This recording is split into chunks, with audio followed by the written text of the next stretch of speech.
السلام علیکم ورحمۃ اللہ وبرکاتہ۔ آپ سن رہے ہیں یہ واقعہ horror stories Rahul YouTube channel پہ۔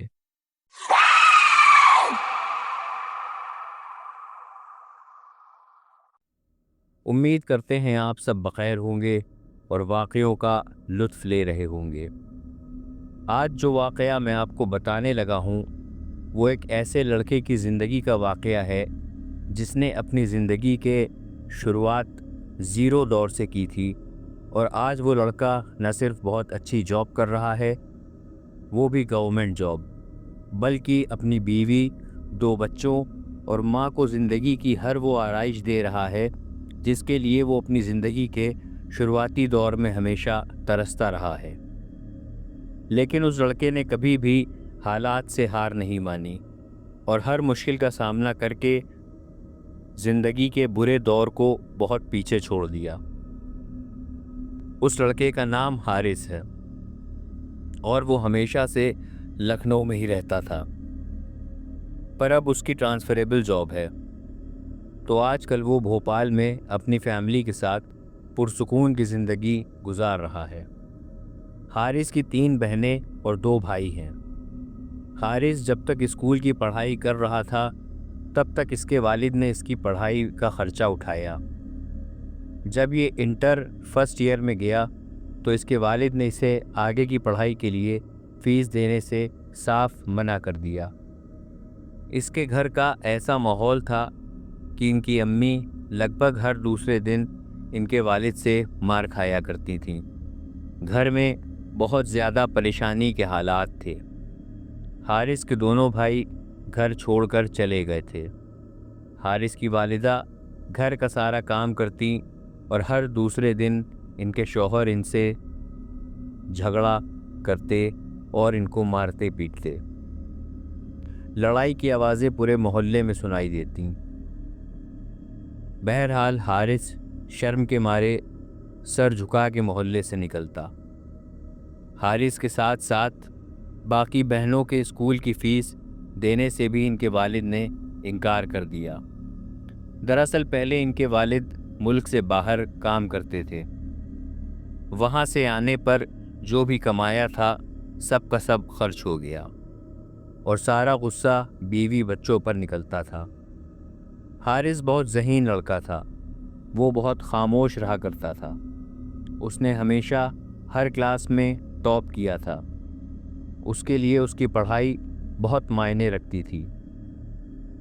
اس نے کبھی بھی ہار نہیں مانی اور کوچنگ سینٹر میں پڑھانا شروع کر دیا، پھر 2-3 ٹیوشن بھی کر لی اور اپنی پڑھائی رکنے نہیں دی۔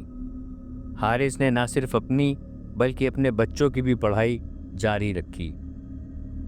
وقت اپنی رفتار سے گزرتا رہا اور حارث کا گریجویشن کی پڑھائی بھی شروع ہو گئی۔ حارث نے کالج میں داخلہ لے لیا اور اس نے BSc کمپیوٹر سائنس میں پڑھائی شروع کر دی۔ جب وہ BSc فائنل ایئر میں تھا تو اس کے والد کا انتقال ہو جاتا ہے۔ اس کے دونوں بھائیوں میں سے ایک بھائی تو گھر لوٹ آتا ہے لیکن دوسرا واپس نہیں لوٹتا۔ دور دور تک ان لوگوں کا کسی سے کوئی نہ رابطہ رکھتا ہے۔ بڑے بھائی نے کیونکہ اپنی پڑھائی آگے جاری نہیں رکھی تھی، اس لیے اسے کوئی اچھی نوکری نہیں مل پاتی۔ وہ ایک دکان پر سیلسمین کا کام کرتا تھا۔ حارث اپنی پڑھائی بھی کر رہا تھا اور کوچنگ سینٹر میں بھی پڑھاتا، پھر ٹیوشن بھی پڑھانے جاتا تھا۔ اس کے ساتھ کے سب لڑکے موٹر سائیکل سے کالج آنا جانا کرتے تھے، لیکن حارث کے پاس ایک پرانی سائیکل تھی، وہ اسی سے ہر جگہ آیا جایا کرتا تھا۔ گھر کا خرچہ، تینوں بہنوں کی پڑھائی کا خرچ اور پھر اس کی شادی کے لیے بھی پیسے چاہیے تھے، کیونکہ بڑا بھائی تو سیلسمین تھا تو اس کی تنخواہ بھی بس 2,500-3 ہزار روپے ہی تھی، تو ساری ذمہ داری حارث کے کندھوں پر تھی۔ اب اس کی فکر بھی بڑھتی جا رہی تھی۔ قسمت حارث پر ایک دن مہربان ہوتی ہے اور اسے ایک اور ٹیوشن کا آفر آتا ہے۔ 10th کلاس کا لڑکا تھا اس کا نام فرزان تھا۔ وہ لوگ نئے نئے لکھنؤ میں آئے تھے۔ شروع کی پڑھائی فرزان کی شارجہ میں ہوئی تھی اور وہ لوگ اچھی خاصی ٹیوشن فیس دینے کو تیار تھے، بس انہیں ایک اچھا استاد چاہیے تھا۔ حارث ان کے معیار پر بالکل کھرا اترتا تھا۔ حارث بہت زیادہ تھک جاتا تھا کیونکہ وہ پہلے سے ہی کوچنگ سینٹر میں بھی پڑھا رہا تھا اور 3 ٹیوشن بھی تھیں، لیکن بہنوں کی شادی کا خرچ کا سوچ کر وہ آخرکار حامی بھر دیتا ہے۔ کیونکہ فرزان کا گھر سب سے زیادہ دوری پر پڑتا تھا، اس لیے وہ وہاں سب سے آخری میں پڑھانے جاتا تھا۔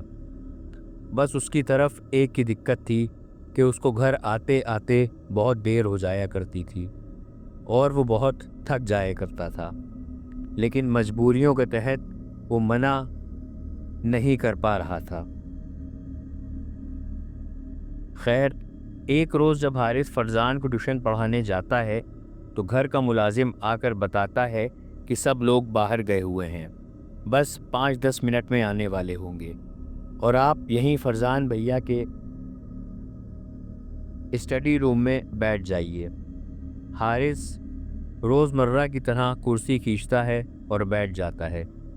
کیونکہ وہ اس وقت خالی بیٹھا تھا تو وہ کمرے کا جائزہ لینے لگتا ہے، کیونکہ روز تو فرزان کو پڑھا کر اٹھ جاتا، کبھی ادھر ادھر دیکھنے کا وقت ہی نہیں ملتا۔ بہرحال حارث دیکھتا ہے کہ بک ریک میں ہر طرح کی کتابیں رکھی ہیں، کچھ فرزان کی تعلیمی، کچھ دینی۔ سامنے دیوار پر بڑی سی سینری لگی ہوئی تھی اور زمین پر قالین بچھا ہوا تھا، اور حارث جس کرسی پر بیٹھا ہوا تھا اس کے بغل میں ایک بڑی الماری رکھی تھی، اور اس میں جو شیشہ لگا تھا اس میں حارث کی شکل صاف دکھائی دے رہی تھی۔ حارث اس شیشے میں اپنا چہرہ دیکھنا شروع کرتا ہے۔ اسے ایسا لگتا ہے جیسے کہ اس کے چہرے پر بہت تھکان لگ رہی ہے اور وہ بہت بیمار اور کمزور ہو گیا ہے۔ بس وہ یوں ہی شیشے میں دیکھے جا رہا تھا، تبھی اس کو اپنا سر بھاری بھاری سا لگنے لگتا ہے۔ پھر وہ دیکھتا ہے کہ اس شیشے میں ایک آدمی اس کے پیچھے کھڑا ہوا ہے اور وہ حارث کو ہی دیکھ رہا ہے۔ حارث فوراً پیچھے پلٹتا ہے پر وہاں کوئی نہیں تھا، لیکن دروازے پر پڑا پردہ ہل رہا تھا، جس کا مطلب تھا کہ کوئی ابھی ابھی وہاں سے نکل کر گیا ہے۔ اس کا مطلب وہاں سچ میں کوئی تھا۔ وہ کرسی سے اٹھتا ہے اور کمرے کے باہر آتا ہے اور اس گھر کے ملازم کو پکارتا ہے۔ ملازم آتا ہے تو وہ کہتا ہے کہ کیا گھر میں سب لوگ آ گئے ہیں؟ وہ کہتا ہے کہ نہیں، ابھی تو کوئی بھی نہیں آیا ہے۔ حارث کہتا ہے کہ ابھی اسٹڈی روم میں کوئی آیا تھا، کوئی آدمی تھا۔ ملازم کہتا ہے کہ میرے اور آپ کے علاوہ گھر میں کوئی بھی نہیں ہے اور میں تو کچن میں تھا۔ حارث کہتا ہے کہ کافی دیر ہو گئی، میں اب نکلتا ہوں، فرزان کو بتا دینا کہ میں جا رہا ہوں۔ وہ ملازم کہتا ہے کہ ٹھیک ہے۔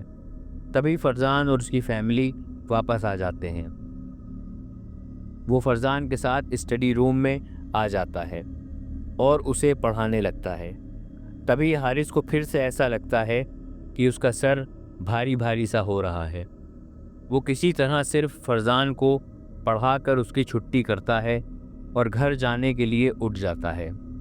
باہر آ کر وہ اپنی سائیکل پر بیٹھتا ہے اور جیسے ہی سائیکل چلانا شروع کرتا ہے تو دیکھتا ہے کہ سائیکل پنکچر ہو چکی ہے۔ اس وقت رات کے قریب 10-10:15 بجے ہو گئے اور وہ سوچتا ہے کہ اس وقت تو کوئی پنکچر بنانے والا بھی نہیں ملے گا، تو وہ پیدل ہی سائیکل چلاتا ہوا گھر جانے لگتا ہے۔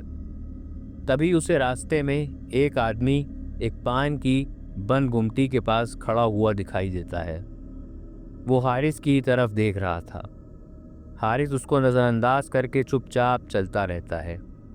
تبھی وہ حارث کو روکتا ہے اور اس سے کہتا ہے کہ مجھے چوک کی طرف جانا ہے، کیا تم مجھے آگے کا راستہ بتا سکتے ہو؟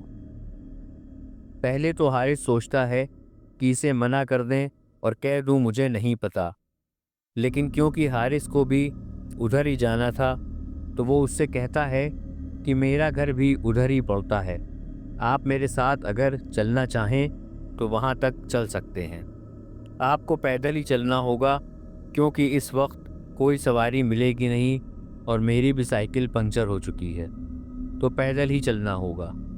وہ بھی حارث کے ساتھ چلنا شروع کر دیتا ہے۔ حارث تو اتنا زیادہ تھک چکا تھا کہ اس کا بولنے کا بھی دل نہیں چاہ رہا تھا، اس لیے وہ خاموش ہی چل رہا تھا۔ لیکن حیرت کی بات یہ تھی کہ وہ آدمی بھی بنا بولے اس کے ساتھ ساتھ چل رہا تھا۔ حارث کا گھر آ جاتا ہے۔ اس کا گھر روڈ کراس کر کے سامنے گلی میں تھا۔ وہ مڑتا ہے اور اس آدمی سے کہتا ہے کہ آپ یہاں سے، اور اتنا کہتے ہی وہ خاموش ہو جاتا ہے کیونکہ جو آدمی اس کے ساتھ ساتھ چل رہا تھا وہ غائب ہو چکا تھا۔ حارث اس وقت دوبارہ ملے اس جھٹکے کے لیے بالکل بھی تیار نہیں تھا۔ وہ سیدھے اپنے گھر جاتا ہے اور کھانا کھا کر جب اپنے کمرے میں جاتا ہے تو اس کو ایسا لگتا ہے کہ اب اس کی طبیعت کافی بہتر ہے، نہ تو اس کو سر میں بھاری پن لگتا ہے اور نہ ہی اتنی زیادہ تھکان لگتی ہے۔ لیکن اس کے دماغ میں شیشے میں دکھنے والے آدمی کا اور راستے میں غائب ہونے والے آدمی کا خیال اس وقت تک آتا رہتا ہے جب تک کہ اس کو نیند نہیں آ جاتی۔ اگلے دن پھر سے وہی روٹین چلتا ہے، پھر سے اپنے کالج، پھر کوچنگ سینٹر اور پھر ٹیوشن۔ اس کو بھی اب یہ محسوس ہونے لگا تھا کہ وہ جیسے ہی فرزان کے گھر ٹیوشن پڑھانے جانے لگتا ہے تبھی اس کو اپنی طبیعت بوجھل سی لگتی ہے اور سر میں بھاری پن محسوس ہوتا ہے۔ وہ سوچتا ہے کہ اس ٹیوشن کو میں چھوڑ دوں تو بہتر ہوگا۔ وہ جب فرزان کے گھر پہنچتا ہے تو یہ طے کر لیتا ہے کہ یہ بتا دوں گا کہ میں بس 2 دن اور فرزان کو پڑھا سکتا ہوں اور اگلے مہینے سے میں فرزان کو پڑھانے نہیں آ پاؤں گا۔ وہ جب اس کے گھر جاتا ہے تو پتہ چلتا ہے کہ فرزان کے گھر پر لائٹ نہیں آ رہی تھی اور گھر پر صرف فرزان اور اس کا ملازم 2 ہی لوگ تھے۔ وہ اندر جاتا ہے تو ملازم اس کو اسٹڈی روم میں بیٹھنے کو کہتا ہے اور فرزان کو بلانے چلا جاتا ہے۔ حارث جب اسٹڈی روم میں جاتا ہے، وہ جیسے ہی کرسی پر بیٹھنے چلتا ہے تو کوئی اس کی کرسی کھینچ لیتا ہے اور وہ زمین پر گر پڑتا ہے، اور اس کے گرتے ہی میز پر ایک کالی بلی بیٹھی دکھائی دیتی ہے جس کی آنکھیں اندھیرے میں چمک رہی تھیں۔ وہ اس کو دیکھ کر غصے سے گرا رہی تھی اور وہ حارث کے اوپر کود جاتی ہے۔ تبھی فرزان موم بتی لے کر کمرے میں آ جاتا ہے اور اسے زمین پر گرا دیکھ کر پوچھتا ہے کہ کیا ہوا سر، آپ نیچے کیسے گر گئے؟ حارث جلدی سے اٹھتا ہے اور اس سے کہتا ہے کہ وہ بلی کہاں گئی؟ فرزان کہتا ہے کہ سر، ہمارے گھر میں کوئی بلی نہیں ہے، میں نے تو کبھی نہیں دیکھا کسی بلی کو، اور یہ کہہ کر وہ موم بتی میز پر رکھ دیتا ہے۔ حارث کرسی پر بیٹھتا ہے اور اسے کتابیں کھولنے کے لیے کہتا ہے۔ وہ اپنی کتابیں کھولنے لگتا ہے، تبھی حارث کی نظر الماری کے شیشے میں پڑتی ہے اور اسے اپنا چہرہ کسی بہت کمزور آدمی کی طرح دکھائی دیتا ہے۔ آنکھوں کے چاروں طرف کالے حلقے دکھائی دیتے ہیں اور اس کو ایسا لگتا ہے کہ اس کا سر درد کرنے لگا ہے۔ وہ اپنا سر پکڑ لیتا ہے اور پھر جیسے ہی فرزان کی کتاب اٹھانے چلتا ہے اسے اپنے پیچھے پھر سے وہی آدمی گھورتا ہوا دکھائی دے رہا تھا، اور اس بار وہ دیکھ نہیں رہا تھا بلکہ غصے سے حارث کو گھور رہا تھا۔ حارث فوراً ہی کھڑا ہو جاتا ہے اور کمرے کے باہر نکل آتا ہے۔ فرزان اسے پکارتا ہوا اس کے پیچھے پیچھے آنے لگتا ہے۔ وہ بس فرزان سے اتنا ہی کہتا ہے کہ میں تمہیں اب نہیں پڑھا پاؤں گا، میرے پاس ٹائم نہیں ہے، اور پھر وہ ایک لمحہ بھی وہاں نہیں رکتا اور اپنی سائیکل کو جتنی تیز چلا سکتا تھا چلاتا ہوا وہاں سے نکل جاتا ہے۔ اسے ایسا محسوس ہوتا ہے کہ اب اس کی طبیعت بالکل ٹھیک ہے، کوئی بھاری پن، کمزوری یا سر درد کچھ بھی نہیں ہے، اور باہر کی تازی ہوا میں وہ کھل کر سانس لے پا رہا ہے۔ اس دن کے بعد وہ کبھی بھی فرزان کے گھر کا رخ نہیں کرتا۔ آج کی تاریخ میں اس کی بہنوں کی شادی ہو چکی ہے اور حارث کی بھی شادی ہو چکی ہے اور اس کے 2 بچے بھی ہیں، اور اس کی والدہ اسی کے ساتھ رہتی ہے، اور اس کے بڑے بھائی کی بھی شادی ہو گئی ہے۔ اس کا جو بھائی گھر سے گیا تھا وہ دوبارہ کبھی واپس لوٹ کر نہیں آیا۔ امید کرتے ہیں یہ واقعہ آپ کو پسند آیا ہوگا۔ ہمارے چینل کو لائک کریں، شیئر کریں، سبسکرائب کریں اور کومنٹ بھی کریں۔ جلد ہی نئے واقعے کے ساتھ آپ سے پھر سے ملاقات ہوگی۔ تب تک کے لیے اپنا اور اپنوں کا خیال رکھیں، دعاؤں میں یاد رکھیں۔ السلام علیکم ورحمۃ اللہ وبرکاتہ۔